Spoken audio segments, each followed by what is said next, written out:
प्रधान association विकासखंड हमीरपुर ने सिलाई अध्यापकों और पंचायत चौकीदारों को सचिव का कार्य सौंपने के आदेशों का विरोध जताया है। इस सिलसिले में एसोसिएशन के पंचायत प्रतिनिधियों की बैठक विकासखंड कार्यालय हमीरपुर के सभागार में आयोजित हुई। बैठक में पंचायतों विकास कार्य ठप पड़ने पर चिंता व्यक्त की है। पंचायत प्रतिनिधियों ने जिला परिषद कैडर कर्मचारियों की हड़ताल का समर्थन करने के साथ ही प्रदेश सरकार से इस मसले के समाधान की मांग भी उठाई है।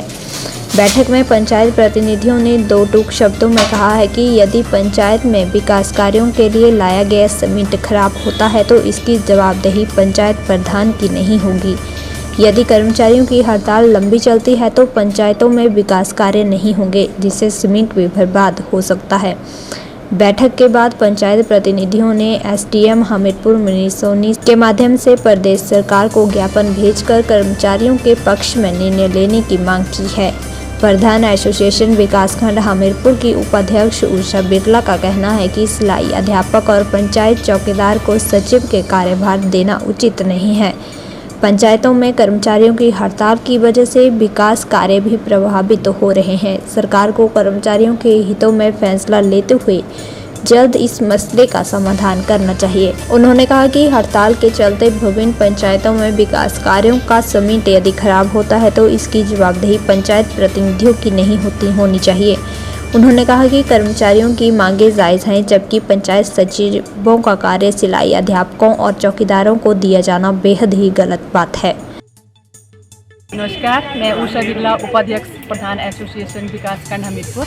आज पूरी एसोसिएशन विकासखंड हमीरपुर में इकट्ठी हुई है। तो आज का हमारा इकट्ठा होने का एक यही मकसद है कि एक तो ये जो हमारे जिला परिषद कैडर के कर्मचारी हैं 10 दिन से स्ट्राइक पे बैठे हैं, इनकी जो मांग है कि इनको विभाग में मर्ज किया जाए, वो सरकार को तुरंत इस पर डिसीजन लेना चाहिए। और दूसरी बात, जो इन्होंने सरकार ने विभाग को आदेश दिए कि जो सेक्रेटरी का जो कार्यभार है वो सिलाई अध्यापक या जो पंचायत चौकीदार है उनको दिया जाए, तो ये बहुत शर्मनाक बात है। क्योंकि एक चौकीदार अगर सेक्रेटरी का काम करेगा तो हमें लगता है कि उसके लिए तो उसको पहले तो उसको ट्रेनिंग दी जाए, प्रॉपर ट्रेनिंग दी जाए, और उसके बाद ही चाहे कोई अन्य व्यक्ति हो तभी वो सेक्रेटरी का काम कर पाएगा। लेकिन ऐसे ही किसी अनजान व्यक्ति को इतनी बड़ी पोस्ट का चार्ज दे देना वो बहुत गलत बात है। क्योंकि पंचायती राज में देखा जाए तो जो हमारे सेक्रेटरी हैं वो 29 डिपार्टमेंट का काम कर रही है, जबकि अन्य कोई भी विभाग है वो अपने विभाग का ही काम करते हैं। लेकिन जब इतना पंचायतों के ऊपर इतना ज़्यादा काम है, अन्य विभागों का भी हम लोग मिलकर काम कर रहे हैं, तब इस तरह की पंचकाना हरकत जो है वो सरकार को नहीं करनी चाहिए। और दूसरी सरकार से हमारी ये मांग रहेगी कि जो पंचायतों के पास सीमेंट है जो हमने विकासात्मक कार्यों के लिए इकट्ठा किया हुआ है, तो उसको हम कल को मान लो ये स्ट्राइक ज़्यादा समय तक चली रहती है तो ये बात प्रधानों पे ना आ जाए कि वो सीमेंट ख़राब हो गया, तो वो भी विभाग या सरकार जो उसकी जिम्मेदारी ले ले कि उस सीमेंट का हमने क्या करना है। और दूसरा, बड़े टाइम से जो है वो हमारा मटेरियल जैसे क्रशर का जो मटेरियल ले रहे हैं वो भी बंद है।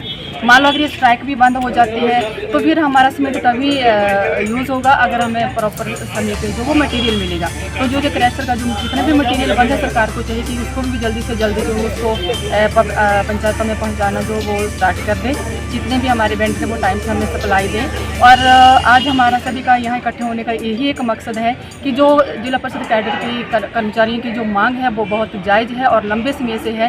क्योंकि जब अन्य विभाग के कर्मचारियों को सब कुछ मिल रहा है, उनको प्रॉपर OPS मिल रहा है, न्यू जो पेंशन स्केल है वो मिल रहा है, तो इनको भी सारी जो फैसिलिटी है वो मिलनी चाहिए। धन्यवाद। जो ऑलरेडी 2015 से 12 से रेगुलेशन और स्केल के लिए होते हैं, आपका मामला विचाराधीन है और विचाराधीन है नोटिफिकेशन के बाद, और 6 महीने के बाद नोटिफिकेशन वो डॉक्टर साहब मांग रहे हैं कि हमने मामला आपको भेज दिया, और 2 बार फाइल हमारी डॉक्टर इसमें फाइल से गुम हो गई। ऐसा होता है कि कर्मचारी की किसी फाइल से गुम हो जाए और डॉक्टर साहब होते हैं कि एक बार फाइल गुम होगी, दूसरी बार भेजी, अब दूसरी बार भेजी उसका पता नहीं है।